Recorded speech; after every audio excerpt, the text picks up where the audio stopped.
All right. Well, welcome to 20 Minutes with Mike. I'm so pleased that you're joining us. I think we have I have a very interesting topic today. I'm going to steal a term that I heard from a very well-known podcast host, Tim Ferriss, productivity porn. So that's what we're going to talk about today is productivity porn. All right. We already got 20 minutes, so let's get started. All right. As I've indicated, and I've talked about this on a number of occasions. I listen to a lot of podcasts while I'm driving. I try to avoid the news because there's not much really going on. I will make this comment. I was at my home in Santa Fe for 3 weeks, and during the entire time, I did not listen to the news. I came back here to Sacramento, turned on the news, and it was the same news. I mean, nothing had changed. So, it just sort of solidified in my mind that listening to the news on a daily basis is just really, it's not for me. I've talked about, your mental diet and what are you feeding into your brain and listening to, all these talking heads on 600 channels, all giving their opinion about, this, that, and the other thing. Anyway.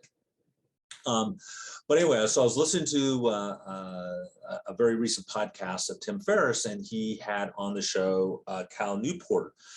Cal Newport has written a number of great books, including Deep Work, and I don't recall exactly the title, but something about getting rid of your email.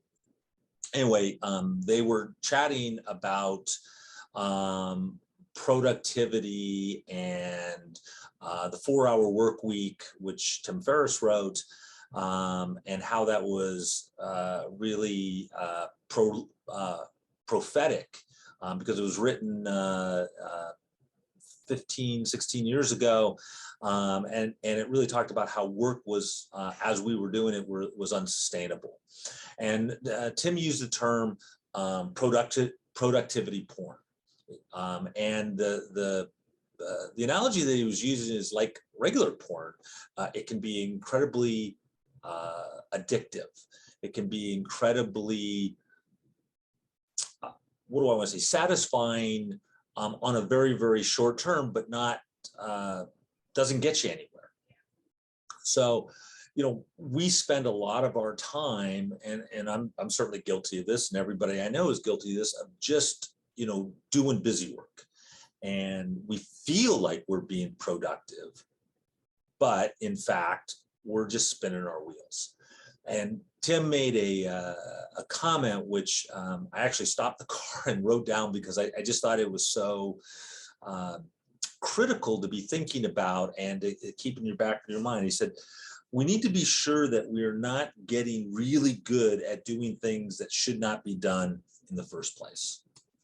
I'm going to say that again. We need to be sure that we are not getting really good at doing things that should not be done in the first place. And I think a lot of us spend, I'll certainly speak for myself, spend way more time than I should doing things that I really shouldn't do in the first place.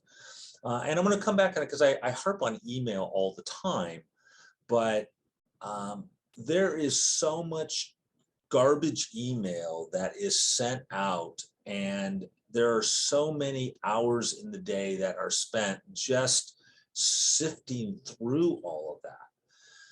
And the question is, while email is in some ways a necessary evil, it is a way that we are doing business. It is the way that people communicate with us.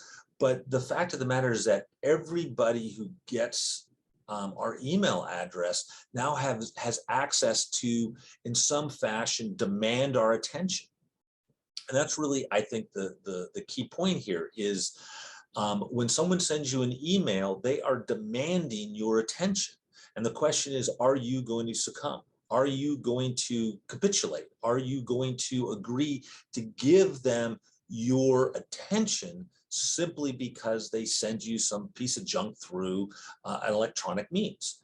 Because, for some reason we have been taught, inundated, indoctrinated into thinking that if it comes through email, it has some level of importance. And that's just poppycock. That's just garbage. That's just not true. Um, if you are doing marketing, if you've ever done any kind of marketing, what you know is that one of the things that you want from people is you want their email address. There is a great deal of value. One of the strategies of marketing is you post something that has value, information, a white paper, a video, something like this. And in order to access it, the only thing that you ask for is somebody's email. Now, the interesting thing is that, some people are real reluctant to give them, but most people will give out their email pretty readily. Now, once I have your email, holy smokes, I have a means of gathering your attention. And if I put together an email that is compelling, I will get your attention. And unless, and this is the big unless you say no, unless you either just delete it out of hand or set up rules that will send it to spam or in some other ways make it go away. But if you've ever tried to do that, it really is quite challenging to make the emails go away. I mean, I literally, I don't know, get 100 a day. Because I bought something online or I had an interest. I mean, I buy a lot of musical equipment online, strings for my guitar, lessons, those kinds of things. And as a result, those guys have my email and I get inundated with that. Now, I don't mind it because occasionally, someone says, "Oh, learn a new, blues lick in the key of E," or okay, great. Well, I may be interested and I may check on that. But ultimately, what I have to do is I have to sift through all of that, and that demands a great deal of my time. So when I talk about productivity porn, that's what I'm really talking about. Is I'm talking about people demanding your time and then you giving it to them.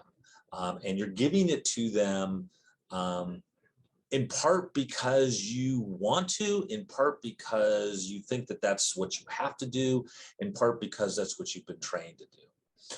So what I want to talk about a little bit today is how to combat that. And it is a daily battle.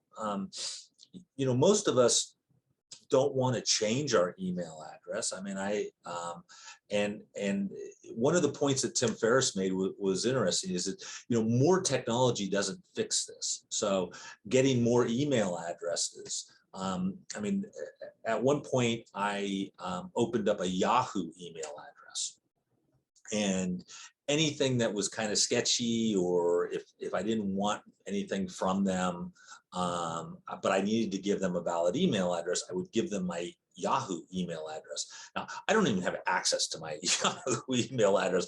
I don't have it hooked into my computer, or I have it hooked into my phone. So if you send me something on my Yahoo email address, it just goes into wherever. I don't know wherever those things go, but I am not going to be responding to it because I don't even see it. And from time to time, I'll get an email from Yahoo saying, "Hey, you got a bunch of email that you haven't opened," and I just completely ignore it. But having more and more email addresses can be a small fix, but it's not taking care of the problem.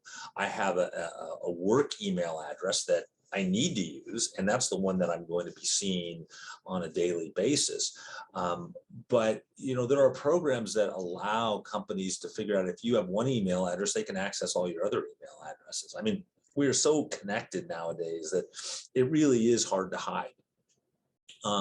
So I run my office email address, and I have a Gmail address, and I combine the two of them because I need to see what's coming through those. I try to use one for personal, one for business, but at the end of the day, I still have to scroll through all of that junk. And I do try to set up rules, oh, anything that comes from these people, send it to junk, or, delete it, or, send it into the spam or whatever. But my experience has been that is fairly ineffective. The most effective thing that I have found in just dealing with productivity porn email is using an autoresponder. And if you send me an email, you're going to get a response that says, I only look at my email, twice a day. And I just changed it literally today to say on the weekends, I look at it whenever I get around it. So what I'm doing is I'm setting this expectation that if you send me an email, do not expect to get a response. Now, the interesting thing is I've been using these autoresponders for years. I'm pretty sure I got the idea from Tim Ferriss when I read The 4-Hour Workweek, and I immediately used it. I'm 99% sure that that's where I got the idea. I know I've been using these autoresponders for years. Every once in a while, for some reason, they get turned off. So I got to go back through and check them. But here's the interesting thing about it is that nothing bad has ever happened. I've never had any, a client like get upset at me. I've never had anyone, make a big issue out of it, because I'm telling them up front, hey, I'm only going to look at my emails. What I say in there is 11 and 3 during work days, and I've just added to the weekends and holidays. I'll look at it whenever I get around to it, which may be late at night, maybe early in the morning, maybe not at all. I mean, there are days that I simply just say, I'm not going to look at email. I'm just not going to today. And if you set the expectation, now the caveat to that, for at least for me, is that the email gives a phone number, says, look, if this is urgent and it needs an immediate response, because it might be urgent but doesn't need an immediate response, it's just something that I need to know at some juncture in the near future, then I give them a phone number and I say, then you can call. The interesting thing is I don't recall ever getting a phone call from anyone saying, oh, I sent you an email and I got this autoresponder and this is really urgent, needs to be dealt with right away. They send you an email and then they, think that, oh, check off that box, I'm done. So it's a very interesting thing. I don't know if they just move on to the next person or what have you, but I have found that for me, it has been extremely effective to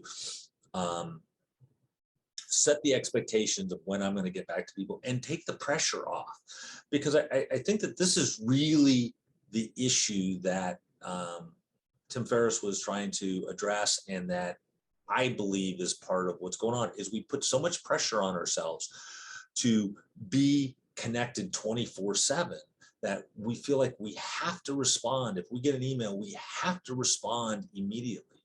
I mean, I find it amazing. I'll send someone an email, and before I've even gotten through all my other emails, I'm like, I set aside 10 minutes and I'm scrolling through, delete, delete, delete, delete, delete, delete, delete. They've already responded back, and I'm just amazed at that. Now, maybe they were just on and wanted to do that. I've done that where I've been in my email, and somebody sent me something and I responded immediately, but that is incredibly rare for me. And I let people know, even when I talk to people, I just tell them, look, I'm not a big fan of email. I don't respond on a regular basis. All right, I've been beaten up on email quite a bit, but there's so many other things that we do on a regular basis, and the question that you've got to be asking yourself is it something that should be done in the first place? Are you doing it simply because you've always done it, or simply because you think that it's required, or simply because you believe that there's some kind of expectation? Is it a priority? If you're familiar with the 80-20 rule, the Pareto's principle, 20 or 80% of your productivity will come from 20% of the work that you do. So, and 80% of the results will come from 20% of your clients, 20% of the efforts that you put forward. So the question is, are you working in that 20% where you're getting the vast majority of your results, or are you working in that 80% that's getting you very low yield? So it would be like if you were to invest money in the, in the bank, and one bank was offering you, and these are just completely ridiculous numbers, but let's say one bank was offering you 10% interest, and another bank was offering you 2% interest. Where would you put your money? Well, obviously you put all your money into the 10%. So why would you spend your time doing the things that give you a very low yield? Now, if you put your money into the bank that gave you 2%, you are getting a yield, right? You're getting some level of profit or some productivity out of it, but it's way low compared to what you can get if you went into the other bank. So you got to ask yourself, well, why are you working in with the bank that's giving you such a low yield? Why are you doing the tasks that do not give you the productivity? Now, let's talk, like lawyers here. Why are you working with the clients that aren't paying? Why are you working with the clients that are, just high maintenance, causing you all kinds of problems, causing you grief for no particularly good reason? I mean, the kind of work that we do, there's a lot of grief, there's a lot of worry, there's a lot of concerns, there's lots of things that are going on. There's plenty of stuff to lose sleep over. But some clients make life so much more difficult. Why are you working with those folks? Do you have the ability to say, no, I'm not going to work with you? Or why are you working at low rates when you probably could charge more and make more money and then have fewer clients, which in many ways would mean you have fewer worries? So, when we combine these two concepts here of the 80-20 rule and recognizing that we do so much busy work, that there are many tasks that we're getting very good at that shouldn't be done in the first place. Those would be the things that would be in the 80%, right? You want to really, really focus on the 20% of things that garner you the greatest outcome, the greatest return. And that's really what this is all about. I've talked many times about, planning your day and living intentionally and trying to do things that actually move the needle, as opposed to, the old saying is, moving the deck chairs around on the Titanic. I mean, if the ship is going down, moving the deck chairs ain't going to help you, right? What can you do to fix the boat? What can you do to right the ship? What can you do to make things work better? What can you do to garner the highest return, the greatest ROI, the return on investment, and recognize that your time is an investment. You are investing the most precious commodity that you have, and that is your time, because it's the only thing that you cannot get more of. You can make more money, you can fix a lot of things, but what you can't do is you can't get more time. So just to summarize this really, really quickly, the statement that I started off with, that Tim Ferriss says, we need to be sure that we are not getting really good at doing things that should not be done in the first place. What are the things that you're doing that you're getting really good at doing that shouldn't be done in the first place? And if you use Pareto's principle and think about, okay, what are the things that get me the highest return, the highest yield, the highest benefit, and focus on those things to the exclusion of the other things that are the busy work, I think what you're going to find is not only are you more satisfied because you have a higher rate of return, but you actually buy yourself time back. And that's the thing, is, now that I'm 62, I recognize that, the clock just keeps ticking and there's not an infinite amount of time. And the most precious thing that I want is my time back. All right, everybody, I hope that this has been helpful. And I hope that you can kind of take this information and just ponder it. I know I've kind of meandered around a little bit, but think about this. This is important. This will make a difference in your life if you actually apply it, and you can be incredibly successful if you take the time to really think these things through. All right, everybody, as I always say, and there goes our 20 minutes. be grateful for what you have and be willing to work for what you want. All right, everybody, y'all take care.